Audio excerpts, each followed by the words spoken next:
I'm feeling hyper because I'm a little behind on things.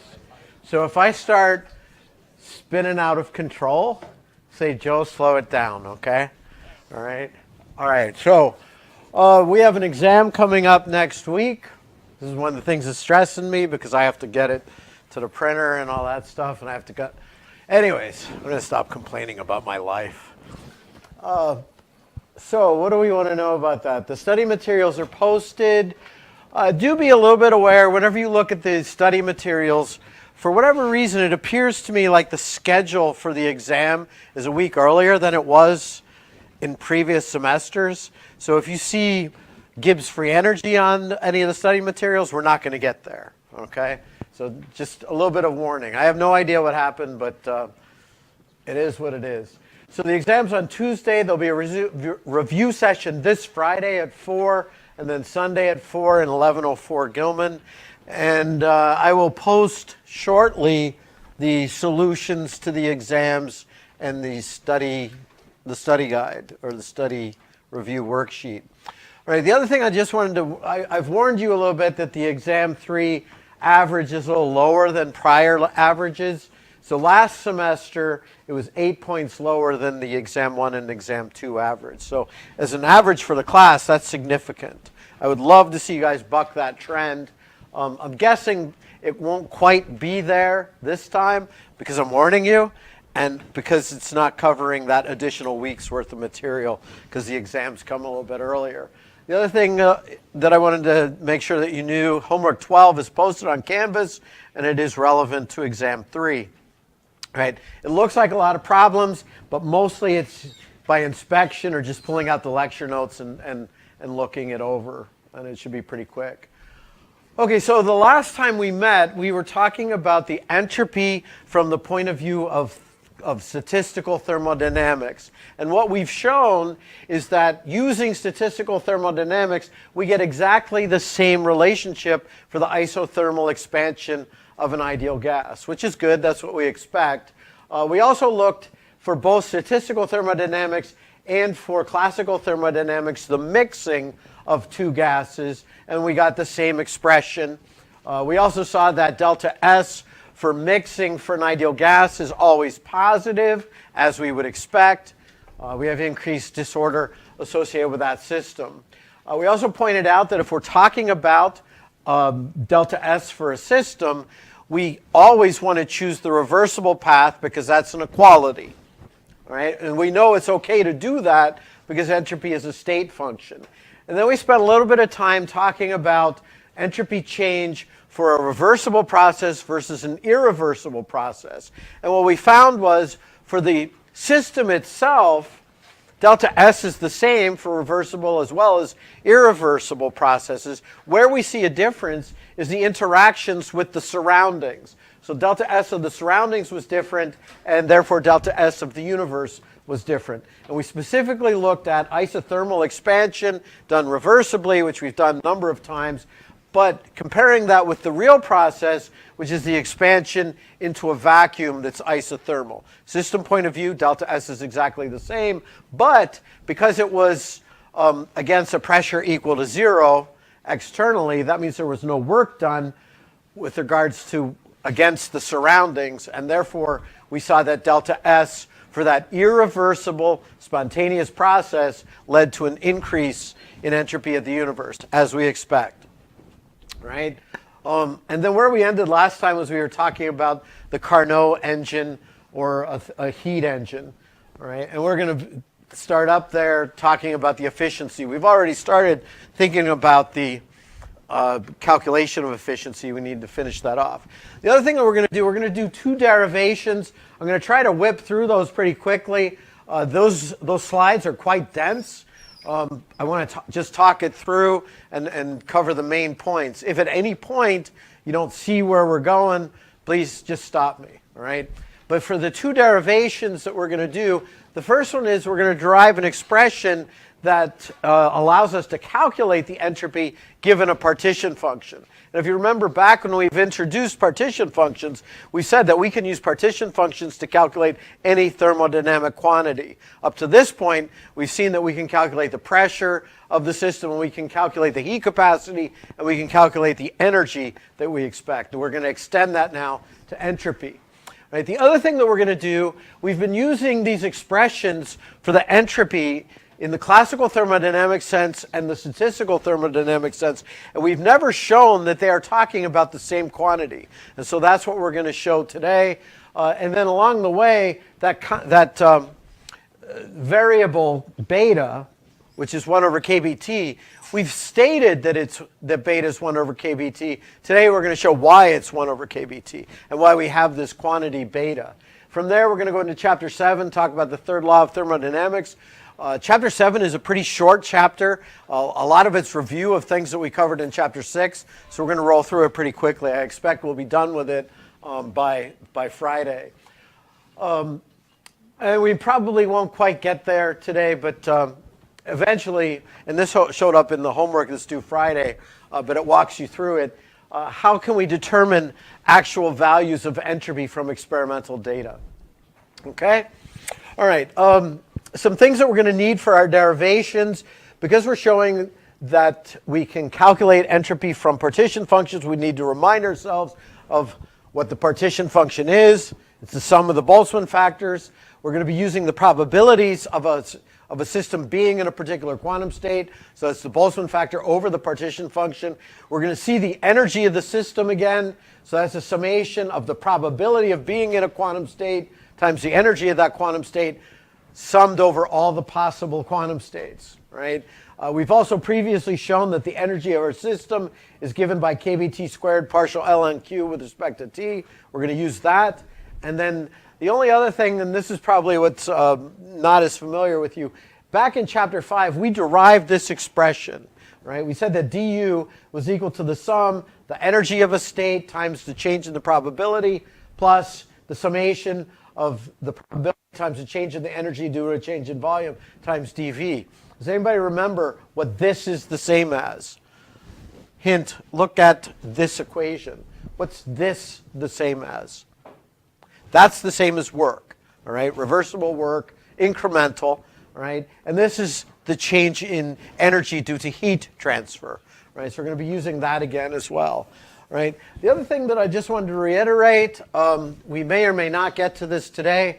The definition of heat capacity for constant volume is du dt, constant pressure it's dH dt, and those are both connected to heat capacity because dq dt at constant volume, we don't allow any work to occur. So all of the energy transfer is in the form of heat, right? If I'm at constant pressure, the constant pressure heat transfer is the enthalpy. All right, so dq dt at constant p is the same as that. Right? We're going to start with the first law, right? And previously we've shown dq reversible because of the definition of ds is equal to ds times, help me out. Anybody? T?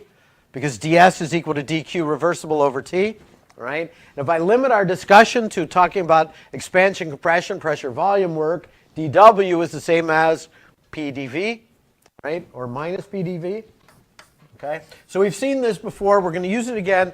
What I want to do is introduce something that we're going to be using in chapter 8, because sometimes students have a little bit of conceptual difficulty with it. So I want to step back and say, all right, this is saying that U is a function of S and V.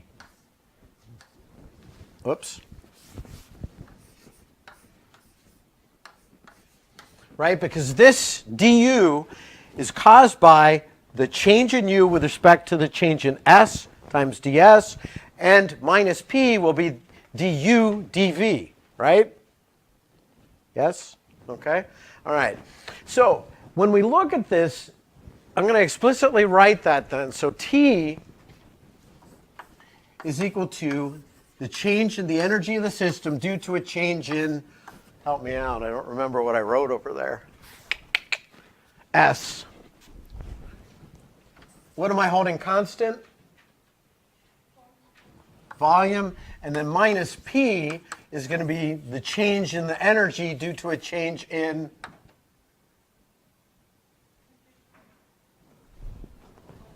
volume, right? And in this case, I'm going to be holding the entropy constant, right?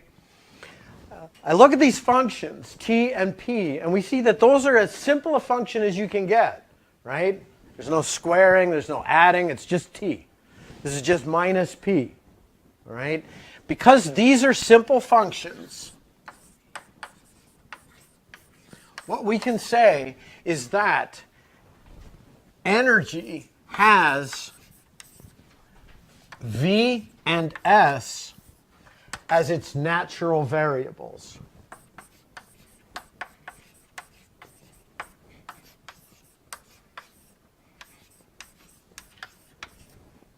Right? If these were complicated functions, then we couldn't say that they are natural variables. And we'll see some examples. I just want to get that concept into your heads. Okay? Any questions? You guys do not look all that excited to be here today. We'll see if we can change that a little bit. All right, so anyways, we're going to talk about our heat engine. Last time we met, we talked about these two isotherms. We've pointed out that if I don't have a difference in temperature for my cycle, I'm not going to get any work output. Graphically, if I look at that, what is the work that I get out of this system? It's the area that's encapsulated between the two isotherms, right? So this is our net work out, okay? All right, and the last time we met, we got to the point where we've talked about our cyclic engines. Delta U from the engine perspective, delta S from the engine perspective is equal to 0 because I'm going through the cycle and I'm ending up back at the original point. Because of this, the negative of work is equal to the total heat transfer, QH plus QC. And we've defined the efficiency as the work that I get out of the system versus the energy that I dump into the system, QH. Okay? We did this substitution, and what we want to do is get efficiency in a form that's easy for us to grasp. All right? So what we're going to do is we're going to say, let's look at delta S. All right? So that's going to be the integral for dq over T for my hot and cold reservoir. All right? So that's going to be Q reversible for the hot reservoir over the temperature of the hot reservoir. Right? And then I also have to think about the cold reservoir. So that's going to be Q reversible for the cold reservoir over the temperature of the cold reservoir. Right? Okay, so that's what I've written down here. The delta S of those two terms sums to 0. I can rearrange those and say that my reversible heat transfer from the cold reservoir or to the cold reservoir is given by minus Q reversible H, right? And I've got TH in the denominator, so I'm going to have TH in the denominator. And in order for me to get rid of TC, I need to multiply both sides by TC. So that's going to give me temperature of the cold reservoir over temperature of the hot reservoir, all right? Okay, and what I can do is I can take this equation and rearrange it, all right? So on one side, I'm going to have Q reversible for the cold reservoir over Q reversible for the hot reservoir, right? So this is the heat flow into the engine, and this is the heat flow out of the engine, right? And that in turn is equal to minus Tc over Th, right? And you'll see why we do this in a moment. So now I come back to our efficiency. Previously, we've said it's the total heat transfer over the heat that we're dumping into the system, right? I can rearrange that and say that's 1 plus Q cold over Q hot. And we've just shown that Q cold over Q hot is the same as minus the temperature of the cold reservoir over the hot reservoir, right? And so what I can do at that point is say TH minus TC over TH is the efficiency. Okay? Right?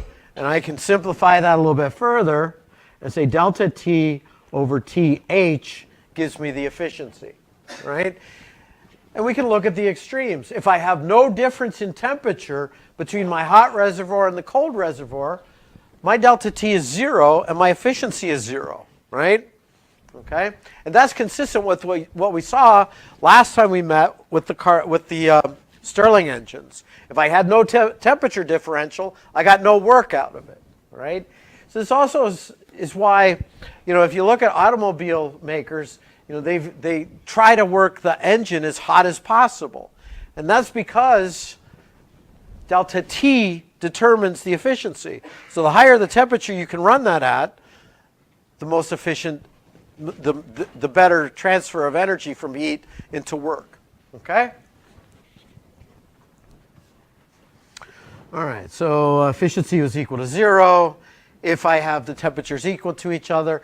And we would expect that if we had an engine that was operating in its surroundings at 0 K, that would give me the greatest efficiency that I can get. Okay?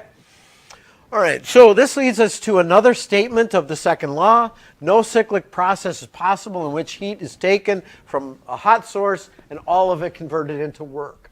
So consistent with what we pointed out last time, in order to get some work output in the transfer of heat, I have to dump some of it into the surroundings.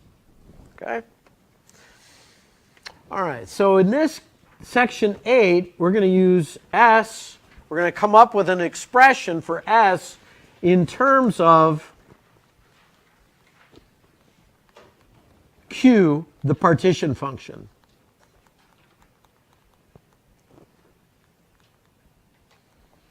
All right, and this is a fairly dense slide. So I'm going to talk it through. If anything doesn't make sense, stop and ask. Right? So we're going to start with our definition of entropy from statistical thermodynamics. Our ensemble entropy is KB ln W.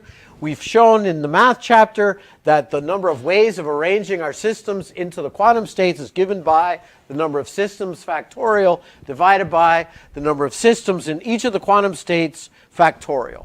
Okay?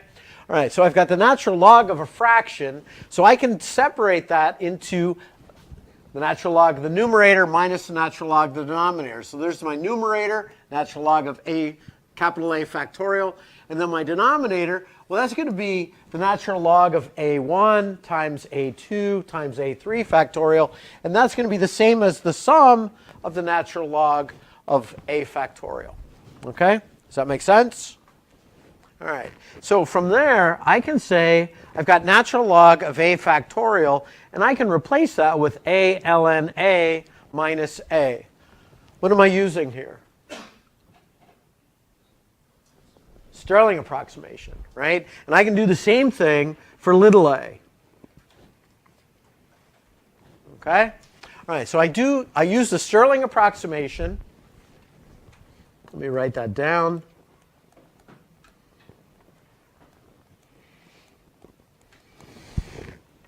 And now what I've got is this expression, right? So one of the things that we see is that we've got KB times the summation of little a for all of the quantum states. Well, this corresponds to all the systems if I sum over all the members of all the groups, right? So that's going to be capital A, right? And that means that this term becomes KB times A, and here I've got minus KB times A. So those cancel. Right? So at this point, I've got this expression. Okay? All right, so what we can do at this point is say, well, let's look at this in terms of probabilities. All right? So we know that the probability of being in a particular quantum state is going to be the number of members, a number of systems in that quantum state over the total number of systems. I can rearrange that and say that the number of systems in a particular quantum state is going to be given by the probability of being in that quantum state times the total number of systems, right? Because of this identity, I can stick that in for little a and little a, right? Right, so that's what I've done here, okay? All right, so there's the equivalent of AJ and AJ, okay? All right, so I've got the natural log of the probability times the number of systems in my ensemble. Because this is a product, I can separate that out into a summation of two natural logs. So I've got the natural log of the probability, and then I've got the natural log of A, all right? So natural log of the number of systems is a constant, so that comes out in front of my summation, all right? Looking at the rest of this, I've got KB times the number of systems right there times the summation of the probability times the natural log of the probability. So we see where everything comes from. What's the sum of the probabilities of being in all of the quantum states? That's going to be 1. All right? So this is the same as 1, which means that this term is minus KBA ln. Does that show up anywhere else? Right there. And they're opposite signs. So that goes away. All right? And so what I'm left with is this expression. All right, so this is still the entropy of the ensemble. All right? So if I'm interested in the entropy of one of the systems in the ensemble, I'm going to take this and divide it by the number of systems, which is capital A. All right? And that leaves me with minus KB times A times the summation. Whoops, I forgot to divide by A. Times the probability of being in a quantum state times the natural log of the probability. All right? Make sense? All right, so let's take a moment and asterisk this. This is going to be the starting point for 6.9's derivation.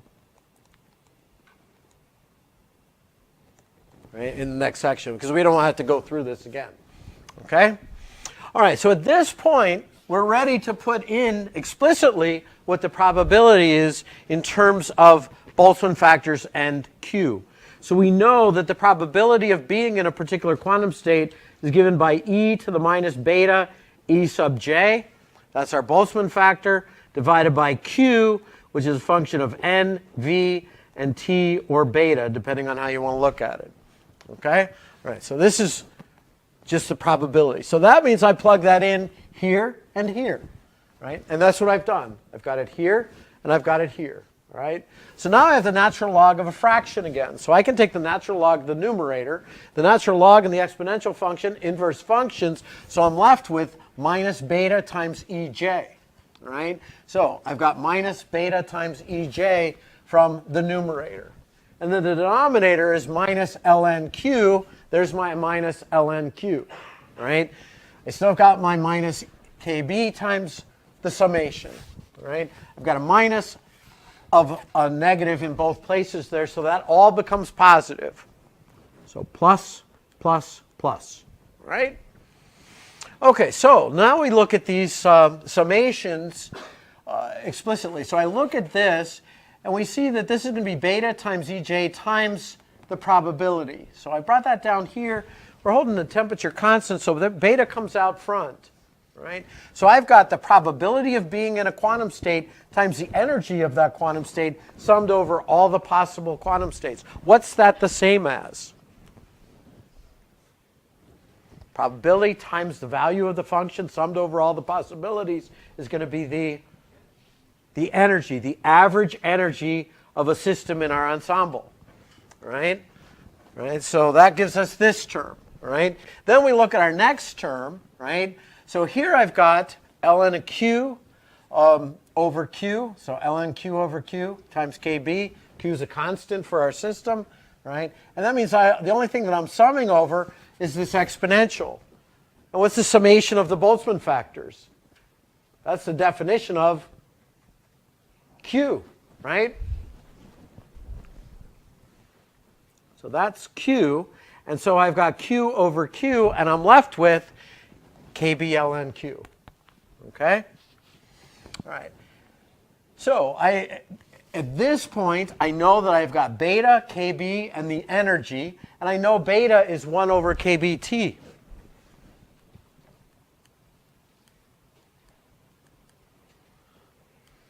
All right? And so that basically says I've got the energy over the temperature because the KB's cancel. All right?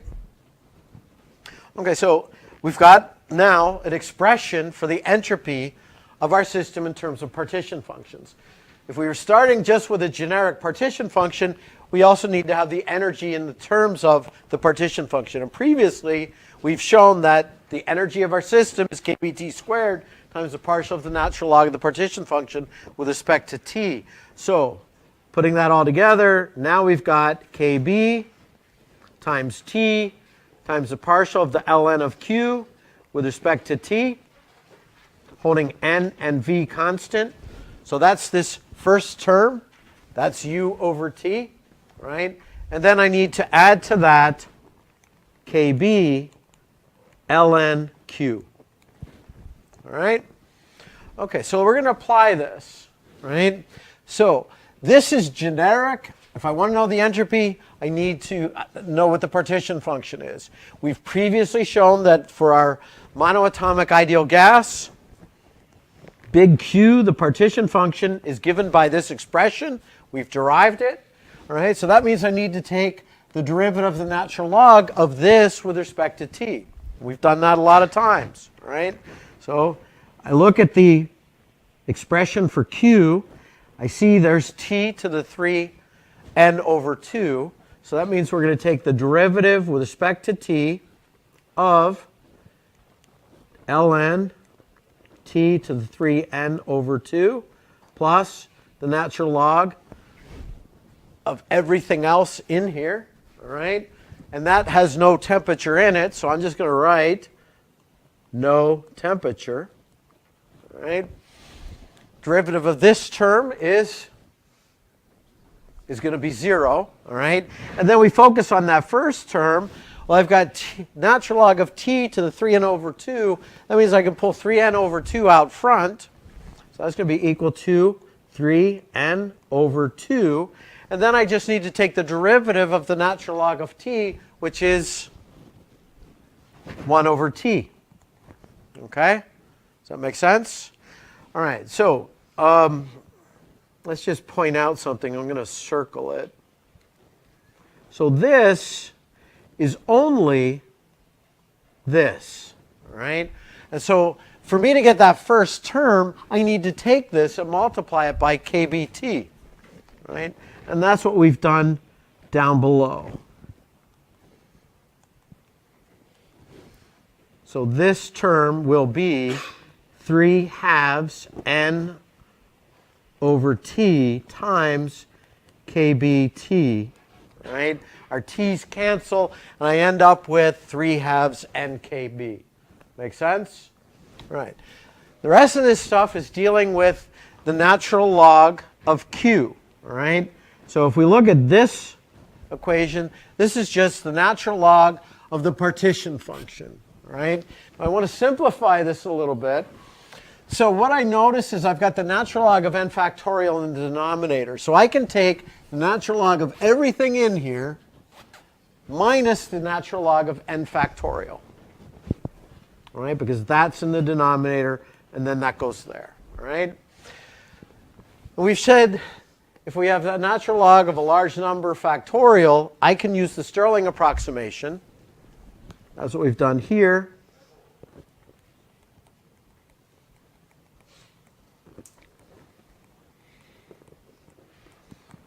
Right? And at that point, what I can do is I can take this whole thing and I can multiply it by kb. And that's what I've done here.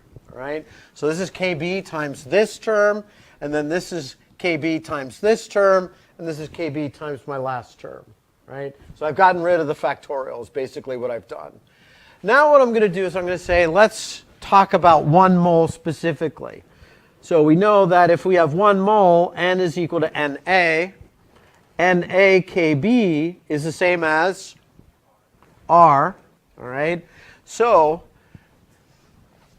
Na kb becomes R. Na kb becomes R. And then I look at this natural log function, and I see that I've got n, and n. So these guys are all raised to the nth power, which means I can pull them out front.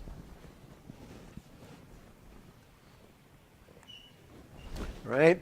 And so what I've got then is NAKB replaced by R.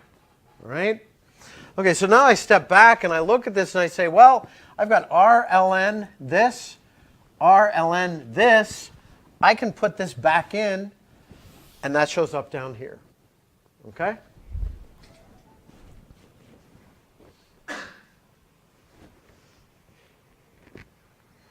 All right, does that all make sense? Okay, and then the only other thing that I've done in this derivation is I've taken my 3/2 r and I've added r to it to give me 5/2 r. Okay? Right, but at any rate, this clearly shows that I have a way to calculate explicitly the entropy for a monoatomic ideal gas.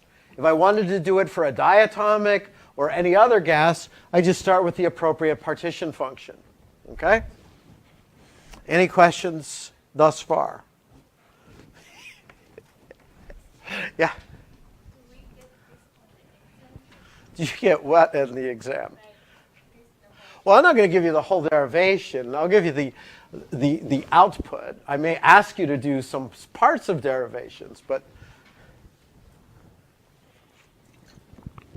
you don't want the equation sheet to be 20 pages long, right? It will take you the entire exam time to sort through it. Okay? All right. Okay, so in section 9, this is where we're going to show that ds equals dq reversible over T, and S of the ensemble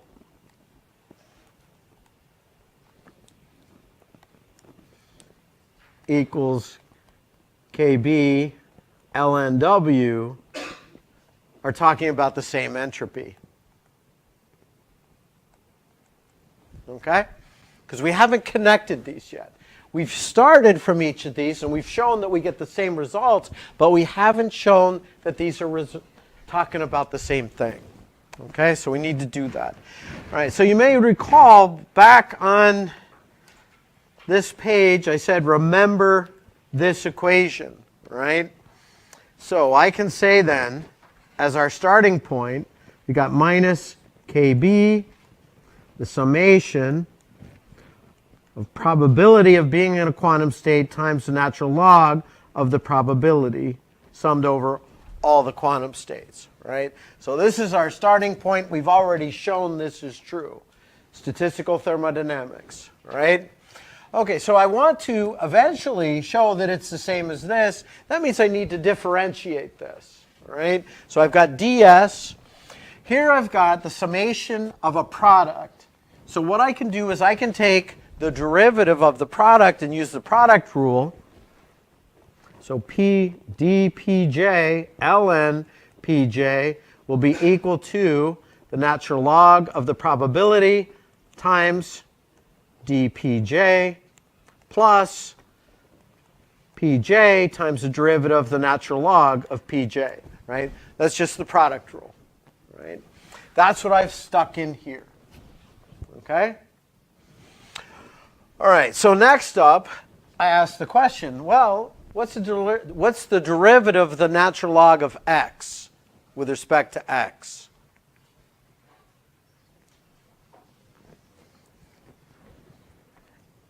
Derivative ln pj is going to equal 1 over pj times dpj. Okay? And so that basically says I can replace this with 1 over pj times dpj, which is what I've done here. And what we see is that we've got the probability over the probability, so that goes to 1. All right? Okay, so I have a summation of a sum, so I can do kb sum of this, kb sum of this. And this is going to be the summation just over dpj, right? All right, so let's talk about that. The sum of the probabilities we know is equal to 1, right? The other thing that's true is that the sum of the differentials is the same as the differential of the sum. And this is equal to 1. What's the derivative of 1? It's 0. That tells me that this second part goes to 0. Okay? All right, so at this point, I've got an expression, ds is given by minus kb ln pj times dpj. All right? So what we can do at this point is we can substitute in our probability, Boltzmann factor over partition function. So in the probability position, I've got my Boltzmann factor, I've got the partition function, I've got the natural log of a fraction, so I can take the natural log of the numerator. That gets me minus beta times the energy of a quantum state, and then minus the natural log of q. Okay? Got my summation. I've got minus kb out front, minus, minus, minus. That all goes positive. Plus, plus, plus. Okay? All right, so if we focus on kb summation ln q dpj, right? The partition function's a constant for our system. It comes in front. The summation of dpj we've just shown is equal to, the summation of pj is equal to 1. The derivative of 1 is 0. Right? So that means this term goes to 0. Right? And what I'm left with is just the first term. All right? So at this point, we can say that ds is given by beta kb, the summation of the energy times dpj. All right? Everybody see that, where that came from? Okay, so at this point, we bring back something that we demonstrated in section 5.4.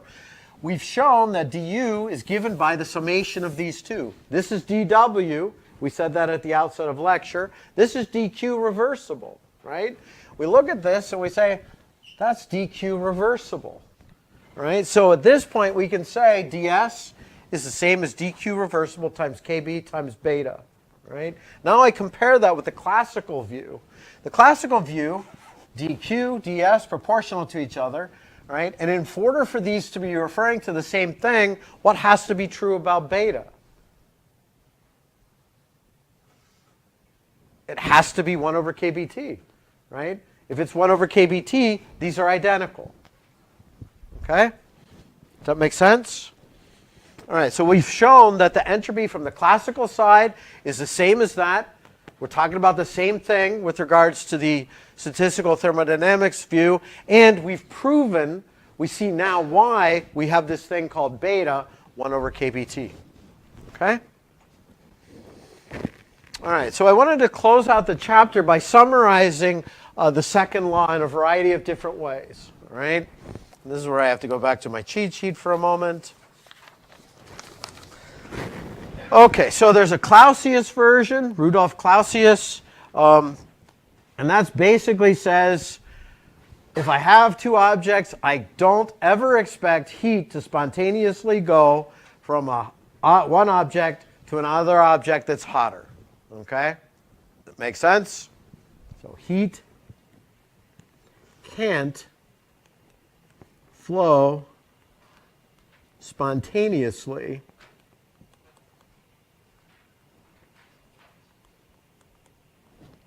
from an object to a hotter one. Right? And then also I've wanted to talk a little bit about how the second law shows up in Chemical Engineering 381. Show of hands, how many people are taking that at some point? All right, so the whole mess of you. All right, so you'll see this again. All right. Through our discussion of the heat engines and conversion of heat into work, one of the things that we showed is that there's no way for us to take all of our heat and convert it purely into work. All right, so no apparatus can convert all absorbed heat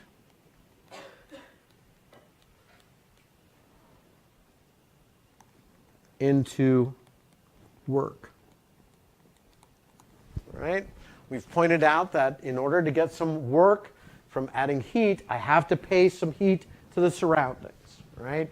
this is totally general. This doesn't say engine, right? When we think about an engine, we're talking about a cyclic process.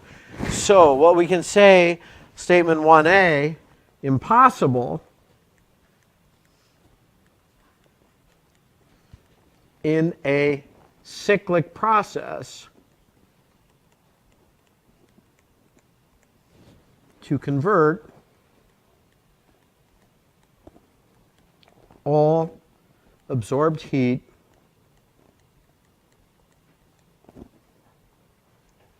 into work.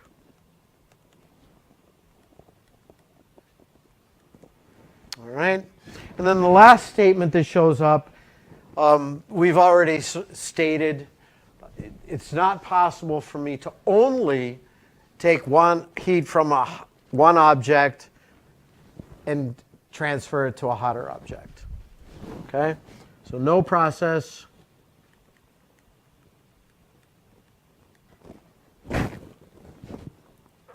that can only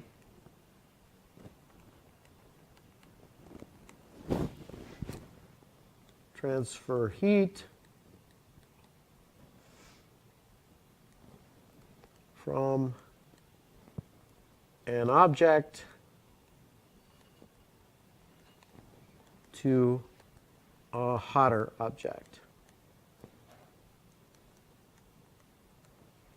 If we could, air conditioning and refrigerating systems would be really, really cheap. Okay? All right, so we're going to shift into chapter 7. We're going to be talking about entropy and the third law.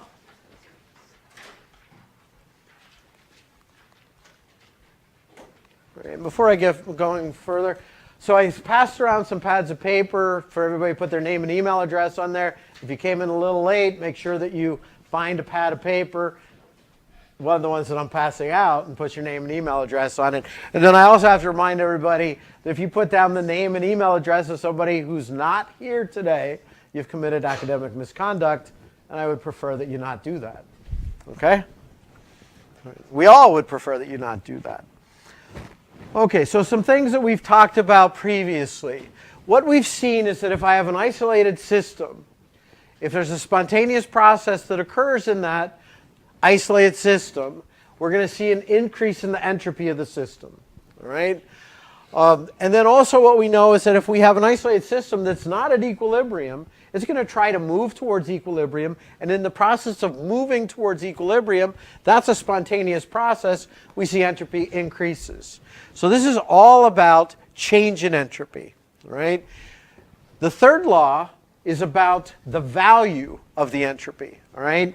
And we will see again that there's a number of ways to state the third law. At this point, I'm just going to say one way to state it is there is an absolute value of entropy of a substance.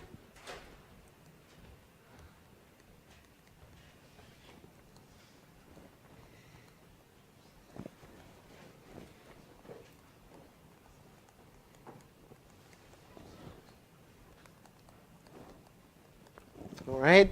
So I'm going to step back and just remind what that means. We've alluded to this before. If I'm talking about the energy of a system, we've seen that we always have to define a 0 point, right? We're thinking about the diatomic molecule. We define the 0 point as the two atoms separated, right? And I have to think about all the energy that's involved, the potential energy, the kinetic energy, the electronic energy, and in every case we have to reference it to a 0 point. In the case of entropy, we've already seen that there's a situation where we have absolutely 0 for entropy. What kind of a system would have 0 for its entropy? At 0 Kelvin, and what else has to be true about it? Thinking about flipping coins. W has to equal 1. They all have to be ordered in the same way. Okay? Right? But that's our 0 point, right? And that's important. It's not arbitrary. Okay? All right. In section 7.1, we're going to show as T goes up, entropy also goes up. Now we've already seen this, right? From our definition of entropy classically. ds is dq over t. If dq is positive, then I expect ds to be positive. So entropy goes up with temperature, right? We're going to see that again from another direction, okay? All right, so the other purpose in this section is to show how I can determine an absolute value from entropy from an experiment, all right? So I'm doing a derivation, and in this derivation, we're going to start with energy. We're going to see that we're going to be using heat capacity, du dt. The derivation that I'm doing is going to be quite similar to the one that we do for constant pressure heat capacity. In that case, I'm going to start with the enthalpy, right? I'm going to go through this one fairly slowly so it all makes sense. But because the other one's the same derivation, I'm going to go through it more quickly, right? Because it's parallel, all right? So we start with the first law, right? We've already done this part. dq reversible plus dw reversible is giving me du. And then we know that ds is by definition dq over t. So I can rearrange that and say dq reversible is tds. My work, if I limit myself to expansion and compression, is going to be minus pdv. And putting that together, I have tds minus pdv, right? Now what I'm going to do is I'm going to say I have the energy of my system. It depends on temperature and volume. You may step back and say, no, no, no. Ideal gases, it only depends on temperature. I didn't say we're just talking about ideal gases. This is totally general. So it is a function of temperature and volume, all right? So if I say that the energy depends on temperature and volume, I can do a total differential. That's going to get me du dt, holding the volume constant, times, help me out, dt plus du. Now I'm looking at my other variable that it depends on. That's going to be dV. Now I have to hold the temperature constant, and I multiply that by dV. Okay? So this is the differential. This is the differential. I can set those equal to each other. Right? Okay, so that tells me that TdS minus PdV is equal to du dt at constant V times dt plus du dV at constant t times dV, right? What I'm going to do is I'm going to rearrange this and solve for ds. Okay? All right, so I'm going to have ds on one side. That basically means I need to add pdv to both sides, and I need to divide both sides by t. All right? So ds will be equal to 1 over t du dt at constant volume times dt. That's my first term. And then my next term, I've got pdv that I'm adding to both sides. So that's going to be du dv plus p times dv. So I can combine those. Can't forget about the 1 over t. So I have 1 over t du dv constant t plus p dv. Okay? All right, this is where I want to allude back to natural variables. This expression tells me that S depends upon temperature and volume, right? And this term is ds dt, and this term is ds dv. Is that a simple function where I've shown these to be simple functions? Not as simple, right? All right? So we're going to say that's more complicated. And as a result of that, what we can say is that t and v are not natural variables.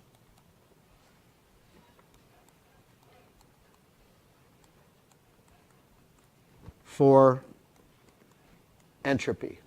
All right? All right, the only other thing I wanted to point out, du dt, that's the definition of heat capacity, all right? At constant volume, so that's CVT, right? And that's probably a clean place for us to stop. We'll pick up there on Friday, all right? Again, please make sure that if you haven't put your name down on the tablets that I have passed around, please do so. I have graded homeworks 8 and 9 if you haven't picked them up. And other than that, we'll see you Friday. Have a good day.